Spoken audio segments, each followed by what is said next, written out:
Assalamualaikum warahmatullahi wabarakatuh. Bismillahirrahmanirrahim. Ya Rasulullah, kita semua ingin kita dulu yang meninggal karena engkau begitu penting. Maka jangan meninggal dulu, kita yang meninggal. Kalau kita yang meninggal tuh gak apa-apa, tapi kalau engkau penting, jangan meninggal. Tapi ada saja sahabat, tidak seperti itu. Saya suka Rasulullah meninggal dulu. Alasannya masuk akal. Biar Allah menyaksikan saya kama usaddikuhu hayyan usaddikuhu maitan. Allah biar menyaksikan saya iman kepada Nabi ketika masih hidup. Dan saya buktikan setelah mati pun, setelah meninggal pun, setelah wafat pun, iman. Jadi ternyata baisnya itu supaya orang tahu bahwa iman kita kepada Nabi itu iman yang super. Sehingga ketika beliau sugeng ya kita iman, setelah wafat juga kita iman. Kai usaddikuhu maitan kama usaddikuhu hayyan. Supaya saya mentasdikkan beliau setelah meninggal sebagaimana kita mentasdikkan beliau saat masih hidup. Dan ternyata Allah ridho dengan perkataan sahabat itu. Kenapa Allah ridho? Karena menjadi pelajaran bagi orang-orang yang ditakdir gak menangi Rasulullah SAW. Tetap mereka ini. Jangan kayak setan. Setan itu kurang ajar betul oleh iblis itu. Masyhur itu. Iblis itu nangis-nangis neng Nabi Musa. Iblis itu takutnya sama Allah itu luar biasa, sampean kalah. Iblis itu setiap ketemu malaikat karena dia ngerti alam gaib, mesti apa itu?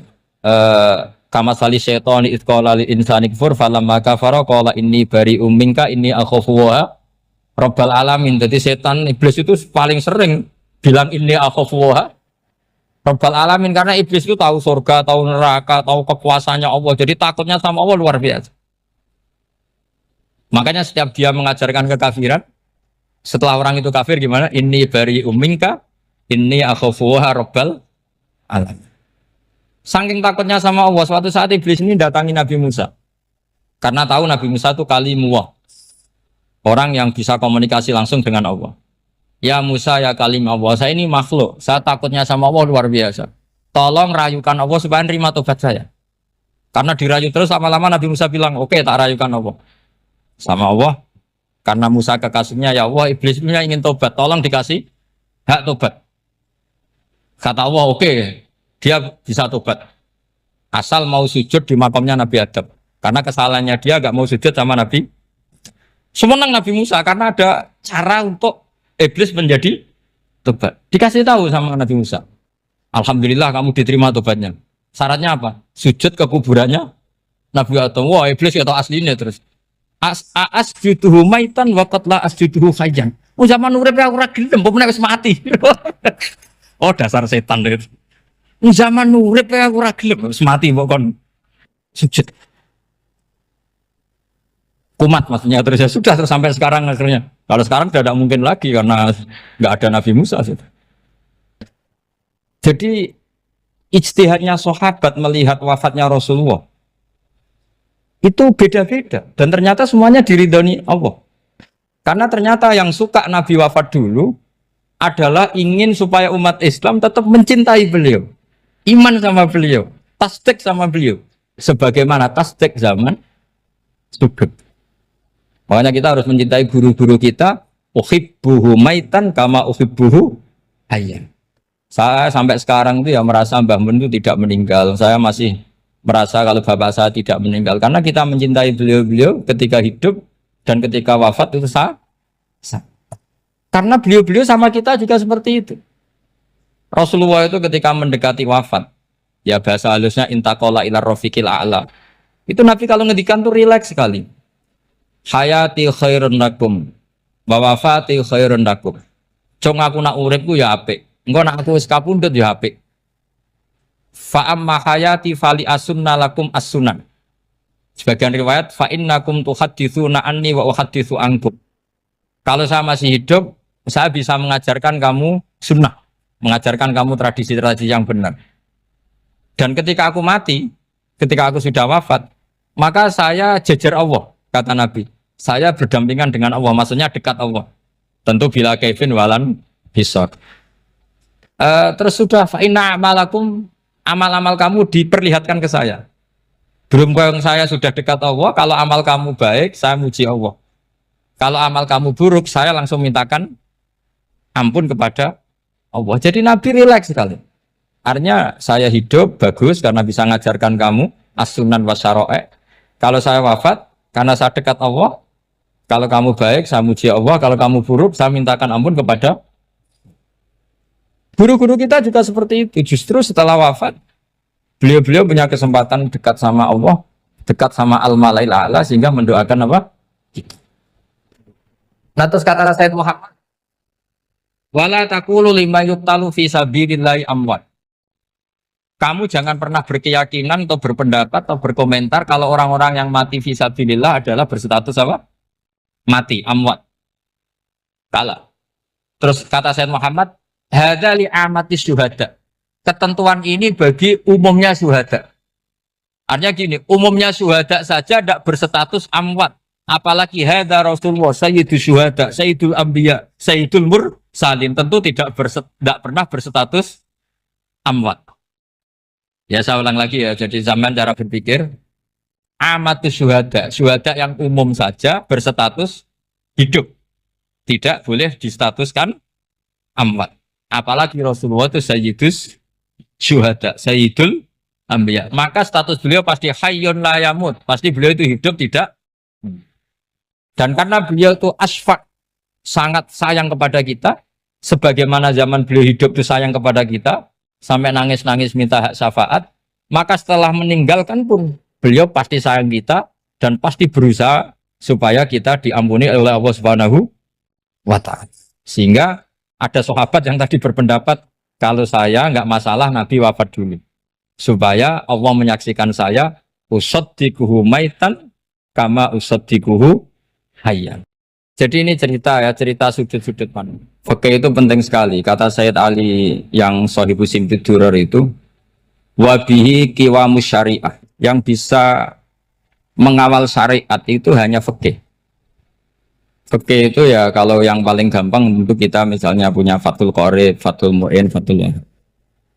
Tapi yang faham betul, mesti faham itu ngelotok setengah hafal.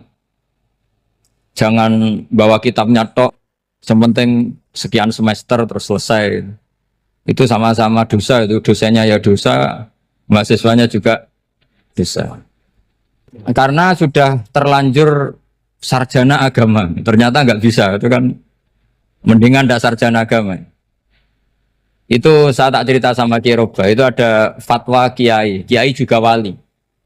Suatu saat ada penyanyi dangdut top terkenal di Indonesia itu nyanyi dangdut, ya penyanyi ya dai, entah itu hakikat entah majas tidak tahu. Itu kiai itu fatwanya lucu. Kalau kamu datangi dia pas main dangdut, masih saya beri izin. Tapi kalau datangi dia pas pengajian, itu tak larang. Kan santrinya jadi eskal. Ini pas pengajian dilarang, pas dangdutan kok malah dapat izin. Tapi bukan berarti halal ya, dapat izin. Dapat izin kan potensinya bisa karena dilarang lah ya tetap belerot. Terus suatu saat si santri ini setengah wali, tidak wali tapi setengah. Ya. Lama-lama itu memahami gurunya. Memahami gurunya, ternyata sirinya begini.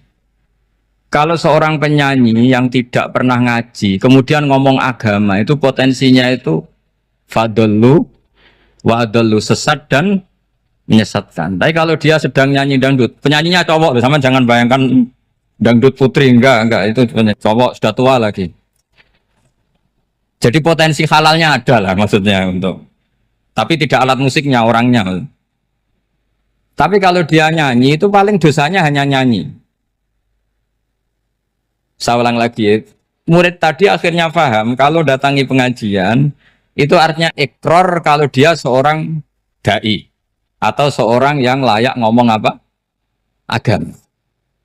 Itu lebih bahaya karena kita santri, apalagi kita doktor atau MM terus ngekrori orang yang nggak jelas asal usulnya. Tapi kalau nyanyi kan nyanyi saja. Sehingga itu menjadi fikih. Bahaya terbesar dalam fikih adalah apa?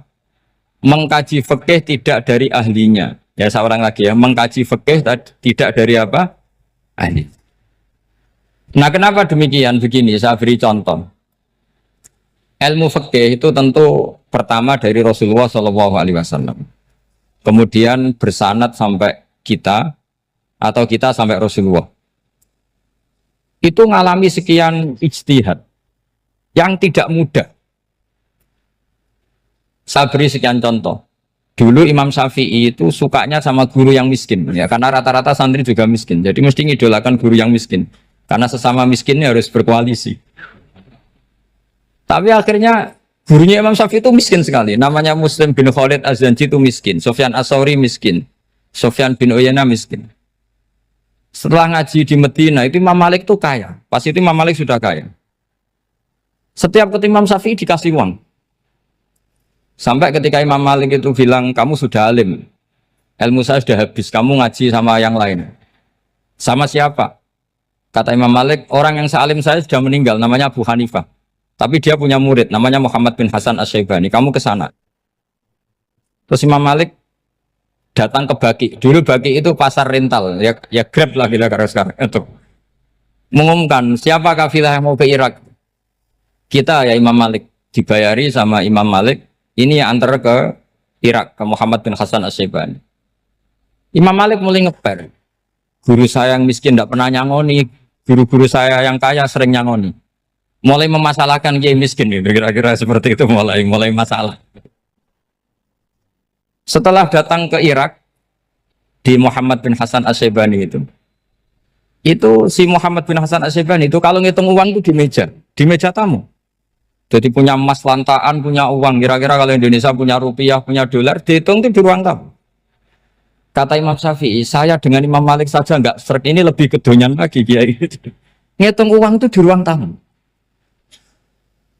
Terus akhirnya si Muhammad bin Hasan Asy-Syaibani ini ahlul usul, dia pakar usul. Kamu heran sama saya? Iya, kiai kok kedonyan. Dia ngomong gitu. Tapi kata Muhammad bin Hasan Asy-Syaibani, kalau kiai tidak boleh kaya, itu tak kayak wong fasik. Dan gue demenan, gue mabuk. Oh jangan, nanti dipakai maksiat. Penjenengan mawon kersane digetoat. Berarti kiai oleh sugih, pun angsal-angsal. Semenjak itu jadi satu fikih bagi Imam Syafi'i. Ternyata kalau mengharamkan kiai sugih, berarti membolehkan yang fasik sugih. Kalau yang fasik sugih bisa dipakai i'anah alal maksiat.